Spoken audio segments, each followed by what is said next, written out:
अगर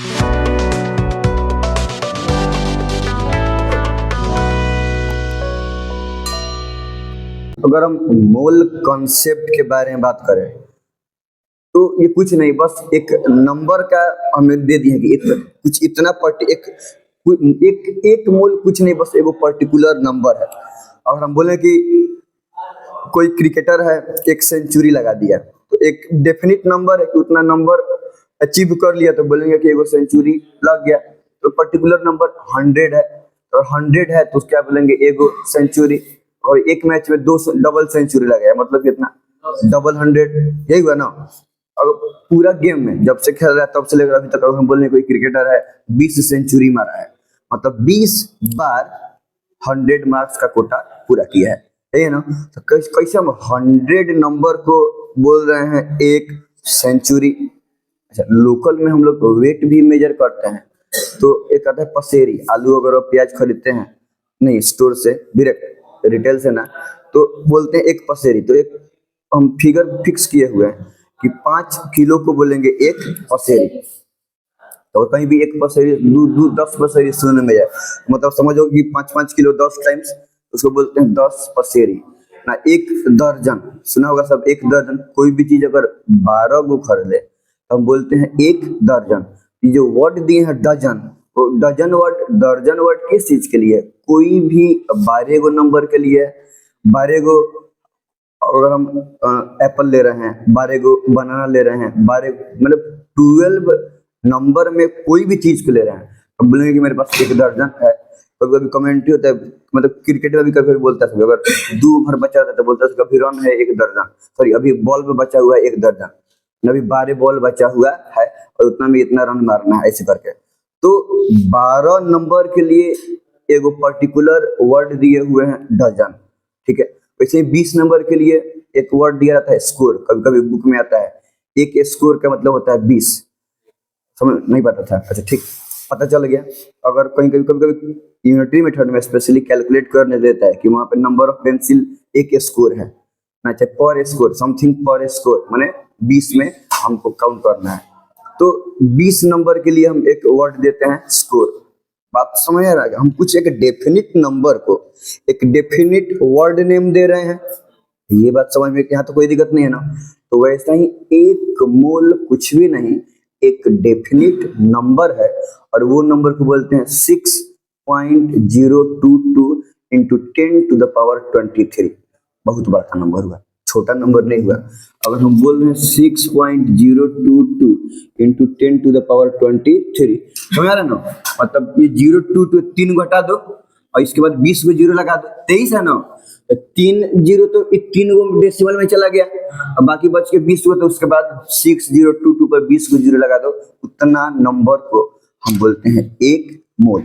तो chemical species बहुत ही ज्यादा छोटा होता है, बहुत बहुत ज्यादा। क्या होता है कि छोटा, हम इलेक्ट्रॉन के बारे में बात करें, प्रोटॉन के कोई पार्टिकल्स के बारे में बात करें, कोई मोलिक्यूल्स के बारे में बात करें, समझ है ना। अगर हम मतलब एक चिटकी भी कोई चीज का पाउडर उठाते हैं, कोई भी केमिकल्स लेते हैं, ठीक है, तो उसमें कितना ज्यादा मोल, कोई भी समय करोड़ों नहीं बोलते हैं, करोड़ों और वो खरबों उसमें कोई किसी भी चीज के एटम्स होगा, या वो कोई चीज का पार्टिकल्स होगा।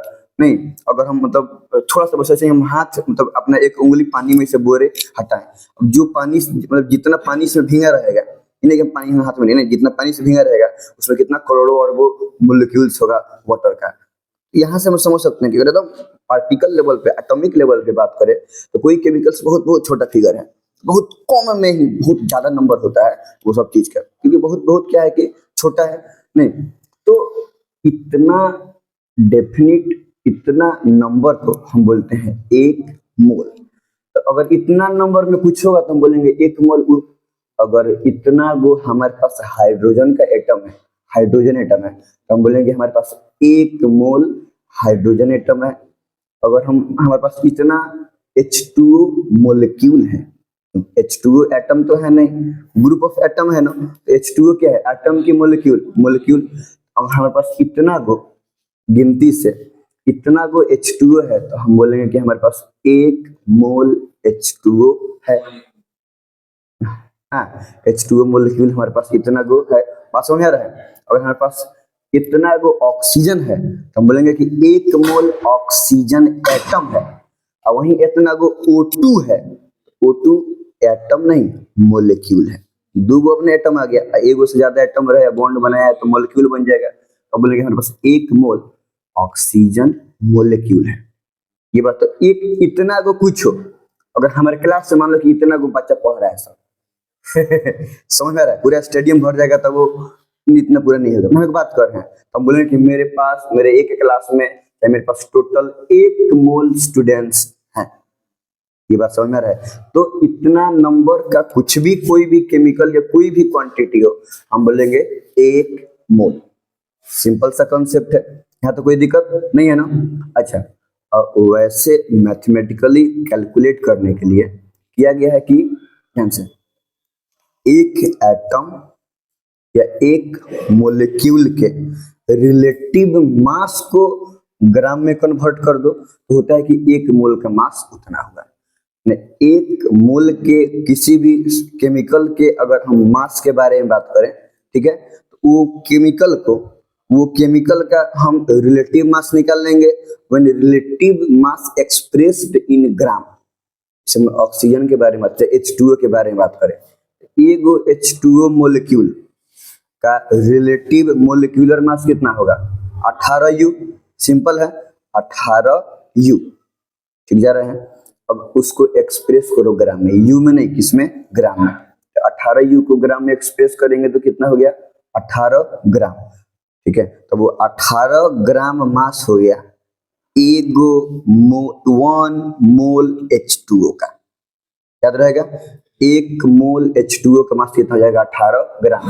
मतलब 1 मोल H2O का मतलब इतना गो H2O का, एगो H2O का नहीं, एगो मोलिक्यूल H2O नहीं, इतना गो मोलिक्यूल H2O का मास कितना हो जाएगा 18 ग्राम।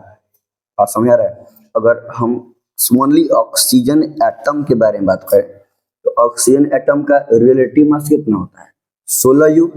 16U अब कन्वर्ट करो ग्राम में, 16 ग्राम, तो 16 ग्राम मास हो जाएगा 1 मोल ऑक्सीजन एटम का। 1 मोल ऑक्सीजन एटम का मास कितना हो गया 16 ग्राम। 1 मोल ऑक्सीजन एटम का मान एगो एटम की कितना गो एटम, ये बात समझ में आ रहा है, कोई दिक्कत नहीं है ना। और वहीं अगर हम बोले कि 1 ऑक्सीजन मोलिक्यूल का मास कितना होगा, ऑक्सीजन मोलिक्यूल माने O2, और O2 का मास कितना होता है रिलेटिव मास 32 ग्राम, सॉरी 32U, रिलेटिव मास कितना होगा 32U। क्लियर है। अब कन्वर्ट करो इसको, एक्सप्रेस करो ग्राम में, 32 ग्राम, तो 32 ग्राम मास हो जाएगा। 32U मास किसका था, रिलेटिव मास कितना, एगो ऑक्सीजन मोलिक्यूल का O2 का, एगो मोलिक्यूल का 32U रिलेटिव मास था। अब जैसे ही इसको एक्सप्रेस करेंगे ग्राम में, हम 32U के बदले 32 ग्राम बोल दिए, तो 32 ग्राम का मतलब हुआ कि वो एक्चुअल मास, मतलब वो 32 ग्राम मास हो गया। पढ़ेंगे मोलर मास के बारे में, तो 32 ग्राम मास हो गया 1 मोल O2 का। 1 मोल O2 का माने 1 मोल का माने इतना गो ऑक्सीजन मोलिक्यूल का मास हो गया 32 ग्राम। क्लियर है।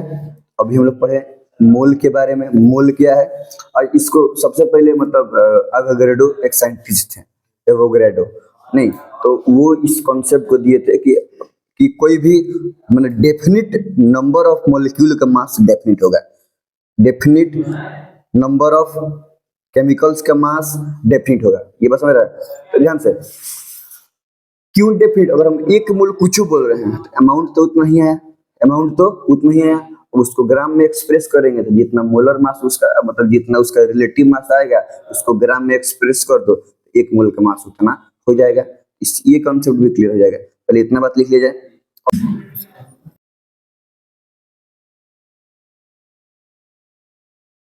मोल कॉन्सेप्ट हम लोग देख रहे थे लोग, तो ये एक डेफिनिट नंबर है 6.022 इंटू 10⁻20, ठीक है ना। अगर हम इसको एग्जैक्ट मैथमेटिकल लैंग्वेज में लिखें, ये तो अभी एक्सपोनेंट में लिखे हैं, नहीं डेसिमल एक्सपोनेंट में, ये डेसिमल में और ये एक्सपोनेंट में, स्टैंडर्ड फॉर्म में है, एक डिजिट के बाद पॉइंट है। अगर हम इसको लिखे तो क्या हो जाएगा 6022, और 3 गुना है, 3 को अब 20 को जीरो लगा दो, 1 2 3 4 5 6 7 8 9 10 11 12 13 14 15 16 17 18 19 20। और इतना नंबर को हम बोलते हैं एक मोल। क्या? क्योंकि थोड़ा सा में इतना रहेगा प्रेजेंट कोई भी केमिकल शुगर को मेजरमेंट करने में। अब मान लो कि इतना इतना नंबर, ये भी बहुत कम नंबर हुआ कोई केमिकल्स के लिए, और कहीं पे प्रेजेंट है 10⁻³ मोल, मतलब एकरा 1000 गुना ज्यादा, 1 लाख गुना ज्यादा नहीं। तो अगर वहाँ पे इतना इतना रख के गुना भाग जोड़ घटाव करेंगे तो प्रॉब्लम होगा कि नहीं होगा? तो वहाँ पे सिर्फ एक रख के एन कर देंगे और लास्ट में मोल लगा देंगे। समझ में आ रहा है? तो थोड़ा सा यहाँ से कैलकुलेशन भी इजी हो जाएगा। तो इतना नंबर को हम क्या बोलते हैं? एक मोल या एवोगैड्रो नंबर।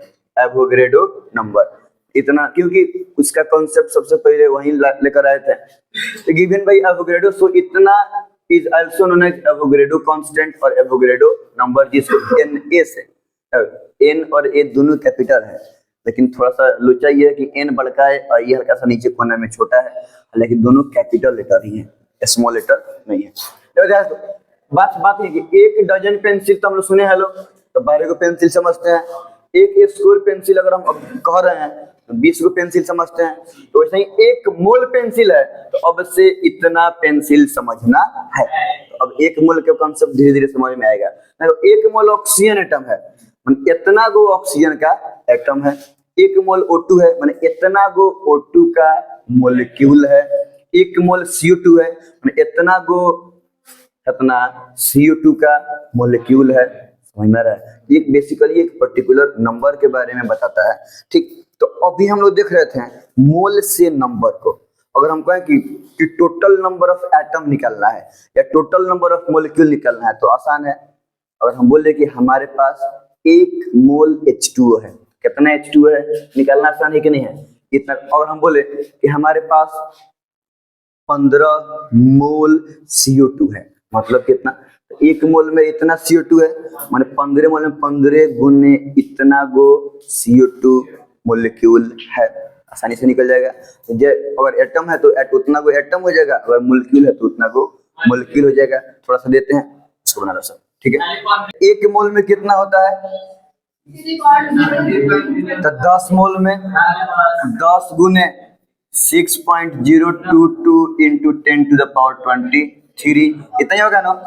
मतलब अब गुना करेंगे तो थोड़ा लेंदी हो जाएगा। क्या 10 से गुना करेंगे तो यहाँ पे एगो बढ़ जाएगा, 23 से क्या हो जाएगा 24। लेकिन सिंपली हम लिख सकते हैं कि 10 गो Avogadro number of atoms of hydrogen. ये आसान है, ठीक है?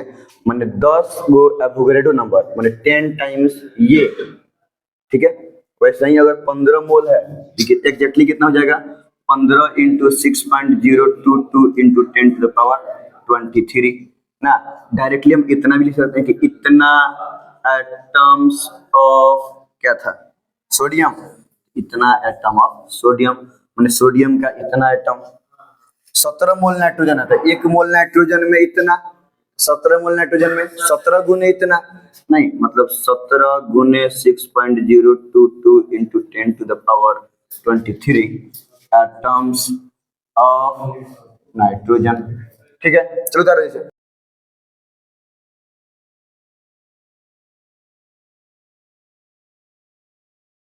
एक मोल कुछो का मतलब इतना गो कुछ भी। अगर हम 10 मोल हाइड्रोजन एटम का मतलब क्या हुआ? 1 मोल में इतना गो एटम, 10 मोल में 10 गुना इतना गो एटम। मोलिक्यूल भी वैसा ही है। 6 मोल CO2 है ना, तो अगर 1 मोल CO2 का मतलब इतना गो कार्बन डाइऑक्साइड का मोलिक्यूल, तो 6 मोल का मतलब 6 गुने 6.022 इंटू 10⁻23। अगर मन करे तो गुना भी कर सकते हैं, तो 36 हो रहा है ना, और यहाँ से गुना कर सकते हैं। 6 दूना 12 के 2, 1 12 1 13 3 1 और 36 point into 10⁻23 molecule of CO2। बाकी सब भी वैसे ही बन जाएगा। एगो तो भैया 8 इंटू 6.022 इंटू 10⁻23 मोलिक्यूल ऑफ किसका? H2O।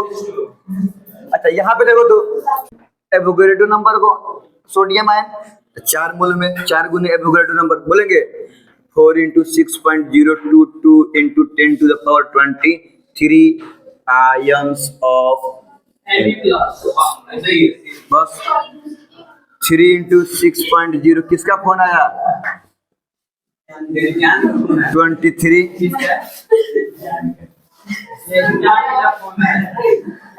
चांद का फोन आया चांद फोन करेगा हमारे पास 2 into 10 to the power 23 ions of कोई दिक्कत नहीं ना यहाँ पे हम एटम के बारे में बात किए हैं, यहाँ पे मॉलिक्यूल के बारे में और यहाँ पे आयंस के बारे में। एक मोल का मतलब एवोगैड्रो नंबर, जितना भी मोल दिया रहा है उतना से मल्टीप्लाई कर देंगे तो total number of atom molecule ions कुछ भी निकल जाएगा।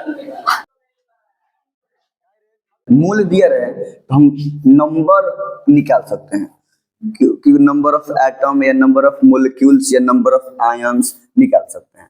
अगर मेरे पास कोई दिया है सब्सटेंस, कोई एगो सब्सटेंस है, मान लो कि O2 है, मेरे पास दिया कि O2 1 मोल है, मतलब एक मोल O2 है, हमारे पास 6.022 into 10 to the power 23 molecule O2 का है। अगर 1 मोल ऑक्सीजन एटम है तो अब 6.022 into 10 to the power 23 atom है ऑक्सीजन का। अगर ऑक्सीजन ऑक्साइड आयन है O2 माइनस, और ऊपर डबल निगेटिव रहता है तो O2 माइनस आयन 1 मोल है, मतलब हमारे पास 6.022 into 10 to the power 23 ions है ऑक्साइड का। O2 माइनस आयंस है 1 मोल का, मतलब एवोगैड्रो नंबर इतना। तो नंबर ऑफ मोल से हम लोग निकाले थे कोई भी सब्सटेंस कईगो है, नंबर ऑफ एटम या नंबर ऑफ मॉलिक्यूल या नंबर ऑफ आयंस निकाले थे। अब देखना है उल्टा, अगर हमारे पास कोई सब्सटेंस कितना भी है तो हम कैसे निकालेंगे कि वो कितना मोल है। सिंपल सा बात है, एवोगैड्रो नंबर से डिवाइड कर देंगे। नंबर निकाल, मोल से नंबर निकालने के लिए क्या कर रहे थे, एवोगैड्रो नंबर से मल्टीप्लाई कर रहे थे। 1 मोल है, 1 में मल्टीप्लाई कर दो एवोगैड्रो नंबर से, 10 मोल है, 1 मोल का मैंने उतना, 10 मोल में 10 से गुना कर देंगे। कौन सा सब्सटेंस 20 मोल है तो 1 मोल में इतना, एवोगैड्रो नंबर तो 20 मोल में 20 से मल्टीप्लाई कर देंगे तो टोटल नंबर एटम का, मॉलिक्यूल्स का या आयंस का निकल जाएगा। अब उल्टा, अब निकालना है नंबर से मोल, एवोगैड्रो नंबर से डिवाइड कर देंगे। देखो ना, समझ में एक बार में आ जाएगा। जैसे मान अगर हम बोल रहे हैं कि 1 मोल कुछ भी, 1 मोल मान लो कि सोडियम एटम, ठीक है, तो 1 मोल सोडियम एटम का मतलब Avogadro number 6.022 into 10 to the power 23 atoms, ये ना हुआ। और किस चीज का एटम्स हुआ, सोडियम का। अब उल्टा, अगर हमारे पास 6.022 into 10 to the power 23 atoms है सोडियम का, तो हम बोल सकते हैं अगर हमारे पास सोडियम का इतना एटम्स है तो हम बोल सकते हैं कि हमारे पास 1 मोल सोडियम एटम है, 1 मोल सोडियम एटम है, नहीं बोल सकते हैं। तो इतना एटम में 1 मोल है, तो एक एटम में 1/6.022 into 10 to the power 23 मोल हो जाएगा। जिस चीज का निकाल रहे हैं उसी का, सोडियम है तो सोडियम में एटम का इतना मोल हो जाएगा, है ना। तो एक एटम में इतना मोल, अगर हम बोले कि 100 एटम में कितना मोल, 1000 है, 1 लाख एटम है हमारे पास, उसमें कितना मोल, तो 1 एटम में इतना मोल, तो 2 एटम में कितना मोल हो जाएगा, 2 into 1 पॉइंट, इसको एवोगैड्रो नंबर लिख दें, इतना मोल। बोलो अगर हमारे पास 1000 एटम है, 1000 एटम्स में 1 एटम में इतना मोल, तो 1000 एटम में 1000 into 1 by एवोगैड्रो नंबर कितना मोल। बात समझ आ रहा है। तो हम यहाँ क्या करें, जितना दे रहा है तो 1 मोल में निकालने के लिए 1 by एवोगैड्रो नंबर कर रहे हैं, तो हम यहाँ पे 1000 बटा 1 by इतना करेंगे तो 1000 बटा एवोगैड्रो नंबर ही ना निकला। तो जितना निकलना है उतना एटम में अगर टोटल मोल निकलना है क्या करें, उतना से डिवाइड कर रहे हैं कि नहीं कर रहे हैं। यहाँ पर जैसे 2 into 1, 2 by एवोगैड्रो नंबर हो गया, तो 1 एटम में इतना मोल, तो 2 एटम में कितना मोल, 2 बटा एवोगैड्रो नंबर। 1000 एटम में कितना मोल, 1000 बटा एवोगैड्रो नंबर। ठीक, अगर कोई भी रैंडम अगर हम बोले कि कितना, मान लीजिए मेरे पास 1 लाख एटम है, ठीक है, 1 लाख एटम में कितना मोल, और हमारे पास कितना एटम है, 10 to the power 5 एटम्स, ठीक है। तो एक एटम में इतना मोल, तो 1 लाख एटम में 10 to the power 5 into 1 by Avogadro number, इतना ही मोल होगा ना। और इसको सोल्व करेंगे तो कितना आ गया, 10 to the power 5 by Avogadro number, इतना मोल्स आए कि नहीं है। तो नंबर ऑफ मोल निकालने के लिए क्या कर रहे हैं, जो नंबर दिया हुआ है कितना नंबर है, हम यहाँ से क्या निकाल रहे हैं, number of moles. Number of मोल में निकालने के लिए क्या कर रहे हैं, जो दिया हुआ है उतना में एवोगैड्रो नंबर से डिवाइड कर रहे हैं, हमारे पास नंबर ऑफ मोल आ जा रहा है। मतलब अगर हम किसी भी चीज का क्या निकालना है, नंबर ऑफ मोल्स निकालना है, तो हम क्या करेंगे, जितना दिया रहेगा उतना में एवोगैड्रो नंबर से डिवाइड कर देंगे। मतलब गिवन नंबर हम डायरेक्ट गिवन नंबर लिख दे रहे हैं। अब एटम का हो तो given number of atom, molecule का हो तो given number of molecule, ions का हो तो given number of ion, ions कईगो है, उसमें एवोगैड्रो नंबर से हम क्या करेंगे, डिवाइड कर देंगे। तो किसी भी सब्सटेंस का कितना मोल है एक बार में हमको निकल जाएगा। ऐसे याद रहेगा तो ठीक है, नहीं तो नॉर्मल यूनिटरी मेथड से भी हम लोग क्या कर सकते हैं कि निकाल सकते हैं, यहाँ तो कोई दिक्कत नहीं ना। क्वेश्चन है, find number of moles of 18.022 into 10 to the power 23 atom of hydrogen. ये तो पता है कि 1 मोल हाइड्रोजन में कितना एटम होगा। अब जितना भी एटम हो हमको ये निकालना है कि उतना एटम में 1 मोल हो रहा है।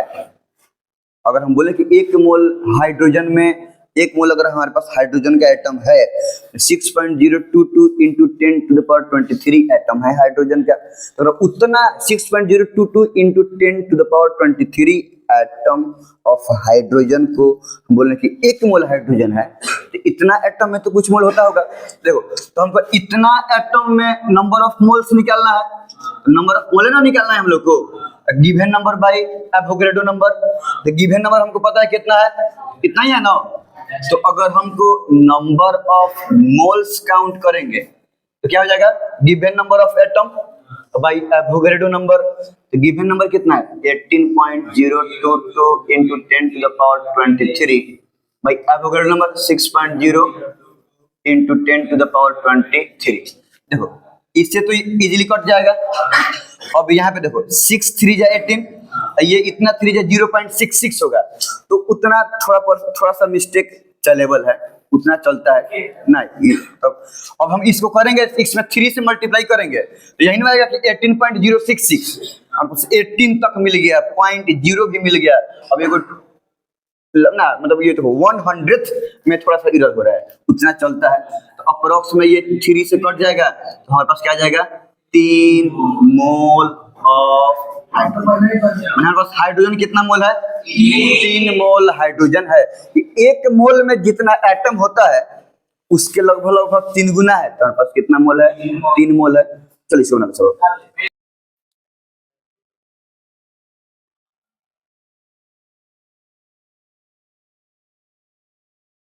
हमको निकालना है नंबर ऑफ मोल्स। देखो एक चीज तो हम लोग देख लिए थे कि नंबर ऑफ मोल्स बराबर किसी भी चीज का given number by Avogadro number. और एक बात अभी से ही जान लो कि नंबर ऑफ मोल्स कितना लिखा जाएगा। तो नंबर ऑफ मोल्स को हम लोग रिप्रेजेंट करते हैं स्मॉल n से, ठीक, और कैपिटल N से रिप्रेजेंट कर रहे हैं गिवन नंबर को। जितना भी नंबर क्वेश्चन में दिया हुआ हो उतना को।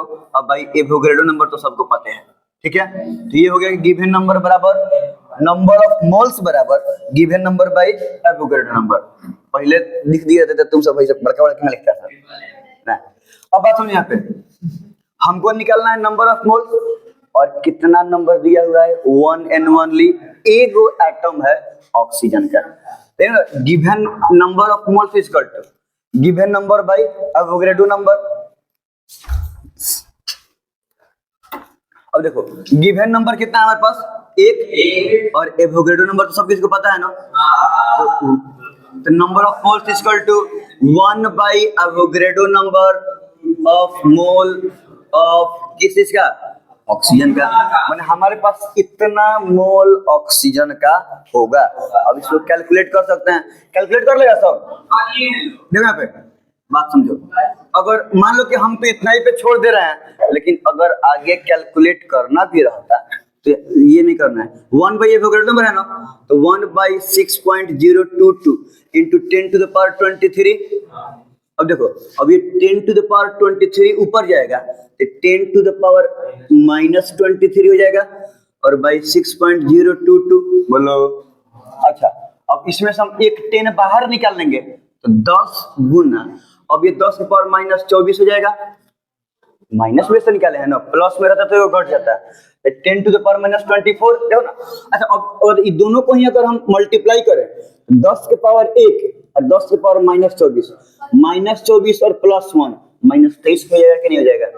एक्सपोनेंट, नॉर्मल एक्सपोनेंट है, और बाई 6.022। चलो, अगर हम पॉइंट ऑफ एरर को हटा दें, सिर्फ 6 से ही डिवाइड करें अगर हम 10 में, तो ये एग्जैक्ट नहीं लेकिन अप्रॉक्स आ जाएगा। 6 से करेंगे तो 6 एकम 6, बच गया 4, पॉइंट 4 पर 0 40, 8 6 48, 7 6 42, अप्रॉक्स 7, चाहे 7 6 42, 6 6 36, तो 1.6। अब आगे फिर 4 आ रहा है, फिर मतलब approx 1.66 into 10 to the power -24 mole आता किस चीज का, ऑक्सीजन का। अगर इसको कंप्लीटली कैलकुलेट करते हैं हम लोग तब, लेकिन इस लाइन को पूरा लिखना है सब, ताकि ऐसा ना लगे कि यहीं पे जाके डेड एंड है। आगे भी कैलकुलेट किया जा सकता है, कैलकुलेटिव है, समझ में आ रहा है? मैथमेटिकली हम लोग आगे कैलकुलेट कर सकते हैं, ठीक। अब बाकी सब हम छोड़ सकते हैं तो कोई दिक्कत नहीं है।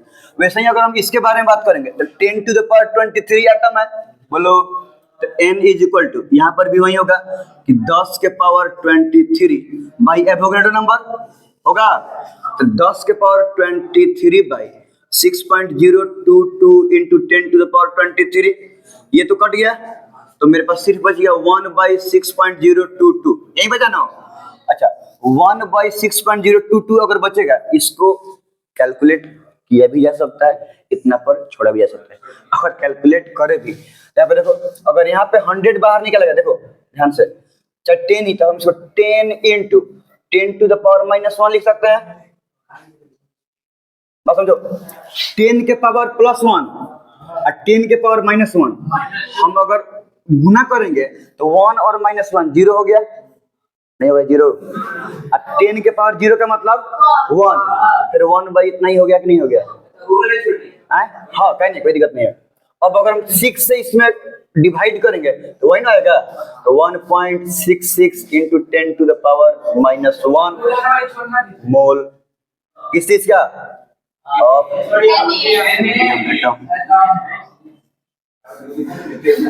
ठीक है, अब इतने पे छोड़ देते हैं, ठीक है, थोड़ा सा टाइम लॉस हो रहा है। चलो, यहाँ पर भी अगर हम नंबर ऑफ मोल निकालेंगे तो 10 के पावर 26 बाई सिर्फ एवोगैड्रो नंबर, अब फिर 6.022 अपने इतना लिख के कैलकुलेट करते रहना सर, कोई दिक्कत नहीं, गलत नहीं। हाँ, डिपेंड इस बात पे करता है कि अगर ऑब्जेक्टिव क्वेश्चन है तो उसमें बस एवोगैड्रो नंबर के फॉर्म में आंसर दिया है कि कंप्लीट दिया है। अगर एवोगैड्रो नंबर के फॉर्म लेगा तो इतना ही पे मार देंगे, ठीक, और कंप्लीट निकालना होता तो निकालना होगा ना। तो क्या पूछ रहे हैं उसके अकॉर्डिंग? हाँ, number of mole, small n का मतलब नंबर ऑफ मोल, यहाँ पे लिखा ही है, कैपिटल N का मतलब जितना नंबर दिया हुआ है वो, और एवोगैड्रो नंबर का तो पता है तुम लोग का, सिंपल। अब यहाँ पर अगर हम लोग को नंबर ऑफ मोल्स ही निकाला है सब में ना, अगर इतना दिया हुआ है तो 18.066 इतना भाई एवोगैड्रो नंबर हो जाएगा। इसको सोल्व करने का मन कर रहा है, इसलिए इजीली कट जाएगा, देखो ना 6 के मल्टीपल में है, तो ये 18.066 by 6.022 into 10 to the power 23, ये 3 टाइम्स कट जाएगा ना, तो कितना गया, ये 3 इंटू 10 टू द पावर 23 नीचे है तो ऊपर जाएगा तो 10 टू द पावर -23, इतना मोल हो गया किस चीज का, क्लोरीन का, ठीक है।